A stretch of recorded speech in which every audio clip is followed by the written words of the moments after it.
I noticed that at the end of this paragraph, where the Carroll Chen and Aguirre Gratton models are mentioned, that he specifically shows... Because it was technical. He talked about the fact that you Lawrence, hang on a second, just let Bill He finish. specifically shows that these models cannot be past eternal, and that they involve, therefore, a beginning of the universe, Bill, just like the others. You can do the math if you want. Now, I'd love wait. you to do it.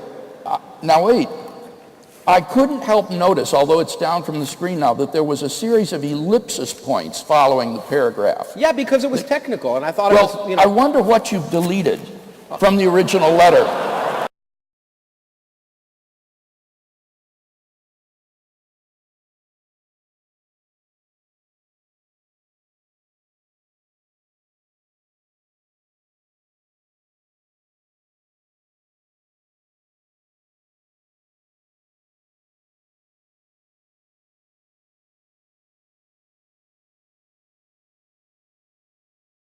I'm going to try and end in 1 minute with another statement that Dr. Craig has made. Because for Dr. Craig, the beginning of the universe is very important. Because if it had a beginning, he believes it must have come from God. And he quotes a theorem due to a few friends of mine that basically says the universe, if it's expanding now, as we measure it, had to have a beginning. And he argues that that's irreconcilable with anything else. And as we argued in Brisbane, I said that's not true. And he said, no, Alex Vilenkin, one of the authors, has recently shown it's true. So I wrote Alex, who's a good friend of mine, and he just emailed me. And he said, only theorem is only as good as its assumption. There's a loophole for contraction, product expansion, and there's no such thing as absolute certainty in science. Note, for example, the BGV theorem uses the classical picture of space-time. In the case of quantum mechanics, it's out the window. And at the beginning of the universe, that's when quantum mechanics matters.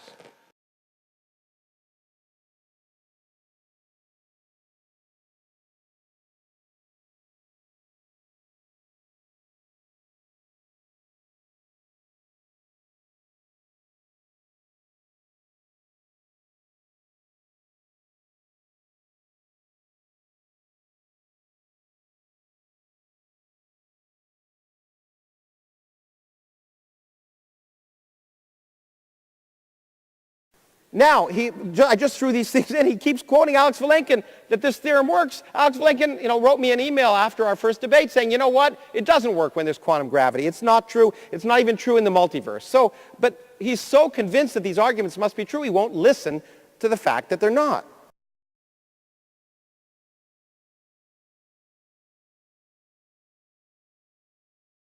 Well, I'd like to see this, again, this private email put up on the screen to see who has misquoted Vilenkin. Well, I put it up there so he would quote himself. That's better than actually quoting him, I generally find. Okay, that's it, isn't it? Okay, all is right. it up here? Yeah. Okay, now notice it says, a theorem is only as good as its assumptions. The BGV theorem says that if the universe is on average expanding along a given world line, this world line cannot be extended or cannot be infinite to the past. A possible loophole is that there might be an epoch of contraction prior to the expansion. Models of this sort have been discussed by Aguirre and Gratton and by Carroll and Chen. Now the thing is, Lawrence, that in the very paper that I quoted from Alex Vilenkin last April, he shows specifically by name that the Aguirre and Gratton model and the Carroll and Chen model don't work. No, he said you have to make an assumption about entropy.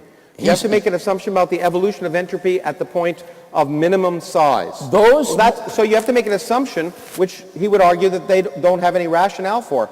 That's not the same as saying that they're wrong. Well, yes, it is. He argues that all of the evidence shows that the universe had a beginning, and that in these I would agree models, all the evidence shows. Let's accept that fact. All the evidence suggests our universe had a beginning. But we don't know. That's what I keep telling you. Knowing and suspecting are two vastly different things. I'm never saying that this is known with certainty. This is a mischaracterization on your part. What I argue is that the premise is more probably true than false. And actually, you agree with me on that the universe began to exist. But I want to say it's likely that the universe began to exist. On this claim that I've somehow misrepresented Vilenkin. Well, but the key line is the last one. that the theorem breaks Now, down wait to a the minute. point when Hang it on. really matters. One at a Now, time. there's more Okay. here, because I noticed that at the end of this paragraph, where the Carroll Chen and Aguirre Gratton models are mentioned, that he specifically Has brought shows, up because it was technical. He talked about the fact that you Lawrence, start to assume hang on a minimum sec. Just entropy. let Bill he finish. specifically shows that these models cannot be past eternal, and that they involve, therefore, a beginning of the universe, Bill, just like the others. you could do the math if you want. Now- I'd love now you wait. to do it. Now wait, I couldn't help notice, although it's down from the screen now, that there was a series of ellipsis points following the paragraph. Yeah, because it was technical, and I thought it Well, was, I wonder what you've deleted from the original letter. I just, No wait, I just told you. no wait. Yeah, but you I didn't. just told you. He says that you assume a minimum of entropy at the lowest point, for which there's no rationalization in the papers and within the context of the model given, and therefore he finds them unpleasant. Could it have been something like this? You can evade the theorem by postulating that the universe was contracting prior to some time. This sounds as if there's nothing wrong with having a contraction prior to expansion. But the problem is that a contracting universe is highly unstable. Small perturbations would cause it to develop all sorts of messy singularities, so that it would never make it to the expanding phase. There's a growth, in this paper, that's absolutely right. There are many assumptions about entropy and uniformity that make those models look artificial. But it's not, but that's different than saying they're wrong, especially if the minimum occurs at a point where quantum effects are important and the whole classical theory goes out the window.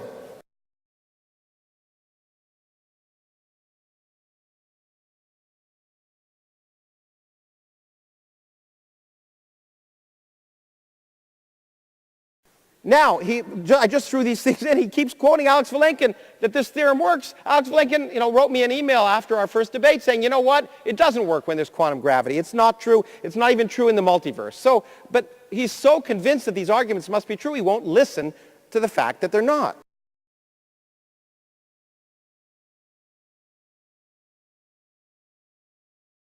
I couldn't help notice, although it's down from the screen now, that there was a series of ellipsis points following the paragraph. Yeah, because it was technical, and I thought Well, it was, I wonder what you've deleted from the original letter. No wait.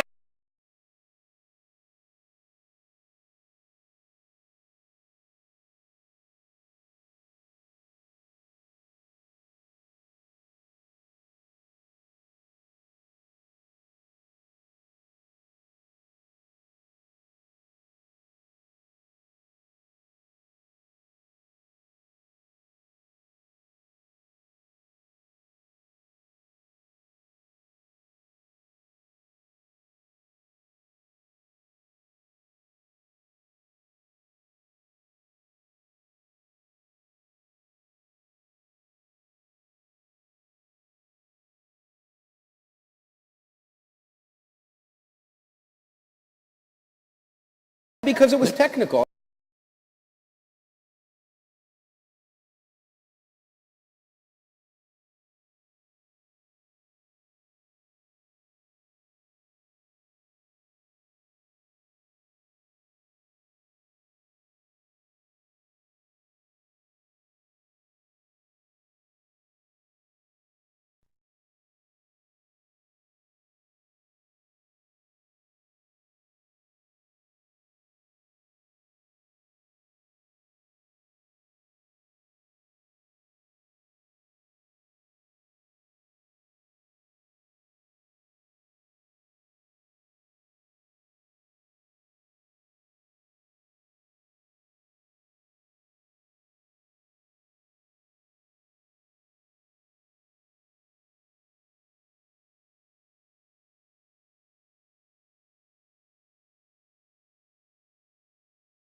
for Dr. Craig, the beginning of the universe is very important.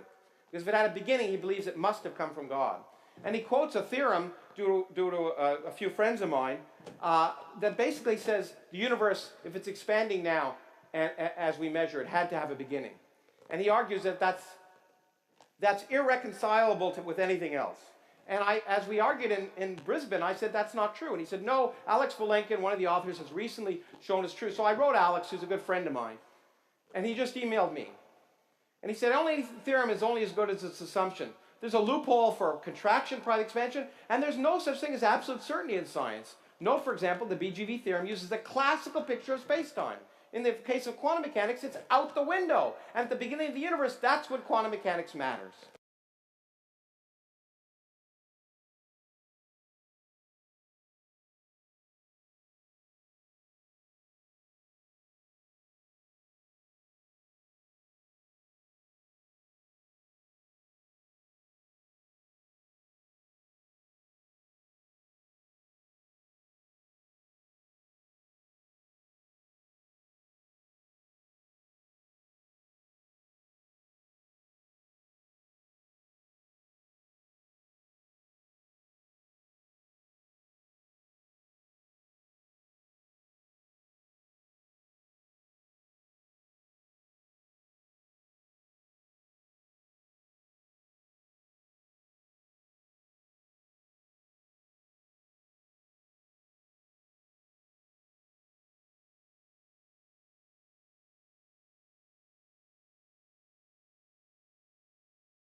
I've listened to Dr. Craig over the days, and I've changed my opinion. I'm much more charitable. I came here convinced, based on my past interactions and his writing, that Dr. Craig was a dishonest charlatan. But I don't believe that anymore.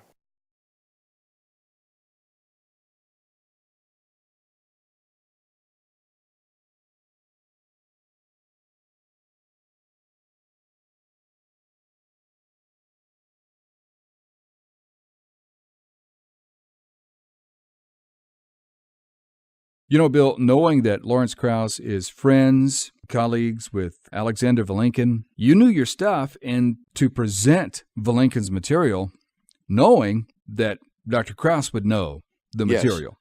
Yes. I appreciate you saying that, Kevin, because I was very self-conscious in doing this.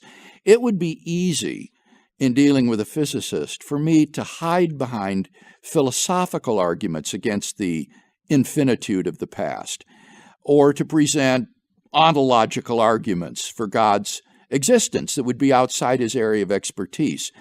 But for the sake of an interesting dialogue on this, I chose to lead with the science. I put my neck out and said that there is better scientific evidence to believe that the universe began to exist than that it did not. And similarly, that the scientific evidence supports that the best explanation of fine-tuning is design rather than chance or physical necessity. So I was arguing quite self-consciously in Krauss's area of expertise rather than trying to hide in my area, philosophy, where he would be on less familiar territory. Wow.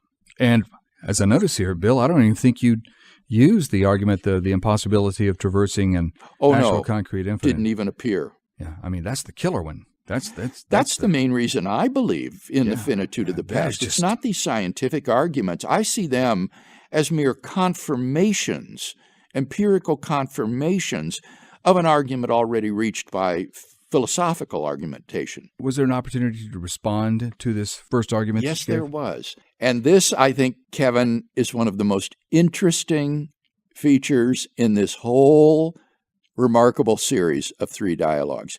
In the Sydney dialogue, and then again in the Melbourne dialogue, Dr. Krauss put up a PowerPoint slide of a private email message that he had received from Alexander Vilenkin, whose theorem I quoted in support of the beginning of the universe, ostensibly claiming to undercut the evidence for the beginning of the universe. And of course, since this is a private, unpublished letter, there's no way to check its accuracy. And therefore, it makes it difficult to respond to such a thing. Now, someone took a cell phone photo of the PowerPoint in the Sydney dialogue, and I had a chance then to look at it and analyze it before the Melbourne dialogue. And what I noticed were some very suspicious and interesting features of this. In the opening paragraph of this letter from Vilenkin, he says that a possible loophole around the Borde-Guth-Vilenkin theorem is that there might be an epoch of contraction prior to the expansion. And in this way, the universe would not have been in a state of cosmic expansion on average throughout its history if you had this contracting phase prior to the expanding phase. And the email message says such models have been discussed by Aguirre and Gratton and by Carroll and Chen.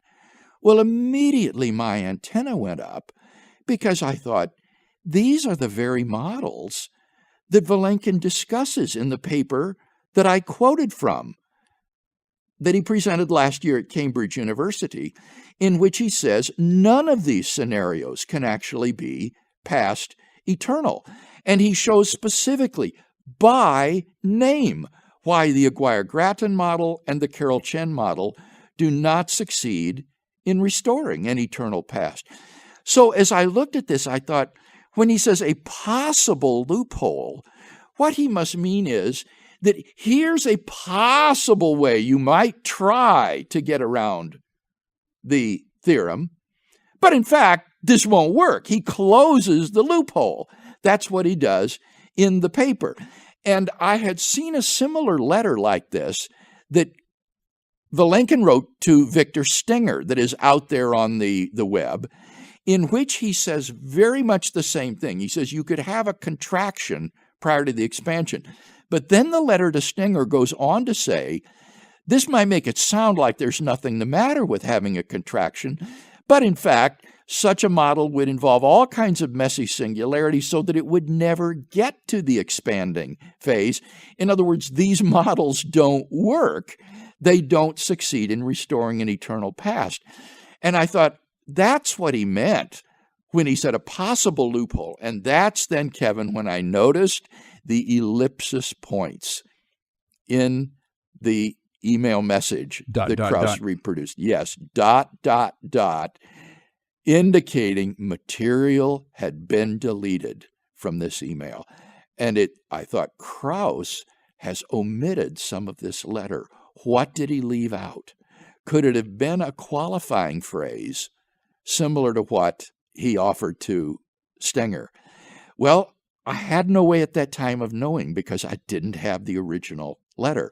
But in the Melbourne dialogue, I confronted Krauss on this, and I said, in the paper at Cambridge, these very models are mentioned by name as not restoring a past eternal universe, and I wonder what you've omitted from this letter by Vilenkin. And Krauss's response was technical material. And he said this more one. I told you technical material. Well, in fact, Kevin, it wasn't technical material. I have now obtained a copy of the original letter. Alex Vilenkin has sent it to me. And can I read you the 2 sentences that are deleted from the letter? Please. Okay. He says, models of this sort have been discussed by Aguirre Gratton and by Carroll Chen. And then here's the deleted sentences. They had to assume, though, that the minimum of entropy was reached at the bounce and offered no mechanism to enforce this condition. It seems to me that it is essentially equivalent to a beginning. Uh-oh. Yeah. That second sentence would have been devastating for Krauss to quote in the dialogue.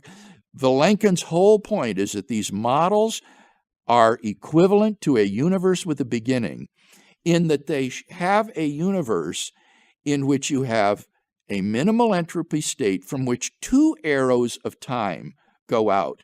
You have, in a sense, a twin universe, two arrows of time that both emerge from a common origin point, a common beginning. It is not a past eternal universe, and that's why he rejects them in the Cambridge paper as restoring a past eternal universe. So this quotation was deliberately doctored by Dr. Krauss to give a contrary impression.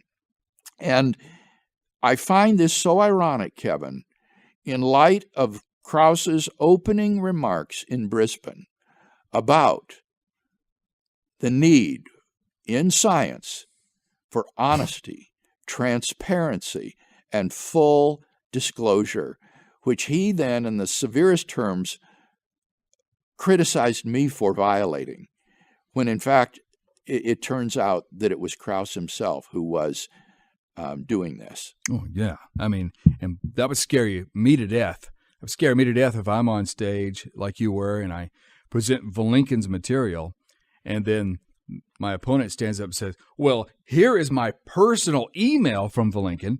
You're thinking, but it turns out that there's so much verification because you're of this and what Vilenkin's been saying. Yeah. One of the positive things to come out of this unhappy episode is that it has put me in touch with Alex Vilenkin so that we've been able to correspond now on this issue. And I wrote to Vilenkin the following. I want to quote from my letter to Vilenkin. I said, you should be aware that your work has entered into popular culture where it has become the subject of heated debate. Certain staunchly secular thinkers want to avoid the beginning of the universe because to them it smacks of theism, and so they are bent on reconstruing the significance of your work. That is why you are receiving letters from people like Stenger, Krauss, et al. I hope to have understood and represented you accurately. If not, I want to be corrected. That's very generous of you, Bill. I mean, well, it really is. I do. If I'm misunderstanding him, I want to know. And here's what Vilenkin, in part, wrote back to me, Kevin. He says, I think you represented what I wrote about the BGV theorem in my papers and to you personally very accurately. He then goes on to say, this is not to say that you represented my views as to what this implies regarding the existence of God. Vilenkin, as we know, is an agnostic. He says, which is okay, since I have no special expertise to issue such judgments. And he goes on to say that he thinks that the Borde-Guth-Vilenkin theorem is neutral on the existence of God, and he thinks that you could explain the beginning of the universe naturalistically as a quantum event. And I've responded to Vilenkin's theory both in Reasonable Faith and in the Blackwell Companion to Natural Theology. But the thing that was so gratifying to me, Kevin, was that in the face of these statements by Dr. Krauss that you don't understand Vilenkin's paper, you don't understand this theorem, Vilenkin himself says that you have represented what I've written about the theorem very accurately. And that was really gratifying to hear. You and Dr. Vilenkin were on a panel together at Berkeley. Yes, that's right. Several years ago, there was a Templeton-sponsored conference on science and theology. Again, part of this flourishing dialogue between science and theology that I talked about in my Brisbane opening statement. And that was the first chance I had to meet him and get to know him. And I don't know if he remembered me from that little roundtable conference, but it was fascinating to hear his story coming from Russia. He is an agnostic. And I find it actually very helpful, Kevin, that he is an agnostic, because no one can accuse Vilenkin of having a theological axe to grind in his very unflappable defense of the beginning of the universe and of the Borguth-Vilenkin theorem. I do want to say one other thing with respect to what Krauss had to say, because he not only presented that opening paragraph, but he also appealed to a statement of Vilenkin's later in the email message, where Vilenkin says that if there is a quantum theory of gravity, then we may not even know the right questions to ask. And Krauss interpreted this to mean that we're just utterly uncertain about whether or not the universe began to exist. What Vilenkin's email back to me, however, shows is he said that Krauss had asked him to respond to the claim that the Borguth-Vilenkin theorem definitively rules out a beginningless universe. And Vilenkin properly responded, in science, we don't deal with definitive sorts of arguments. What Vilenkin thinks is that it's more plausible than not that the universe began to exist in light of the evidence. And that's exactly the position that I take. And as for the influence of quantum gravity upon this conclusion, what Vilenkin goes on to explain is that it is not quantum gravity as such which would invalidate the Borguth-Vilenkin theorem. That theorem has only one condition, Kevin, and that is that the universe is, on average, in a state of cosmic expansion over its history. It doesn't presuppose the gravitational equations of Einstein's general theory of relativity. So Vilenkin is clear that even if that needs to be modified, the theorem will still hold so long as you have a universe which is expanding over time on average throughout its history. Are you saying that even if a newer theory and some more the thorough theories of gravity come about, that still is not going to affect? Exactly. It won't invalidate the theory. What would invalidate the theory would be if you were to utterly dissolve time so that time no longer exists, because then you couldn't say that the universe is expanding on average throughout its history, because there wouldn't be any time, there wouldn't be any before and after. But that isn't based upon quantum gravity. You can have quantum gravity theories in which you do have a time parameter, and the theorem will still apply. In fact, in Mlodinow and Hawking's most recent book, The Grand Design, in that book, they interpret the quantum gravity regime to be temporally ordered, and so what they call the lines of latitude as the universe shrinks down and goes back to the South Pole, they say that represents the beginning of time and of the universe at the South Pole. They think of it as temporally ordered, even though it's a quantum gravity theory. So, in fact, Dr. Krauss has just seriously misrepresented Vilenkin's views on this subject. And for those listeners who are interested in this, I'm putting these email communications on our website in their entirety, unabridged, in question 336, question of the week 336, where they can read this correspondence.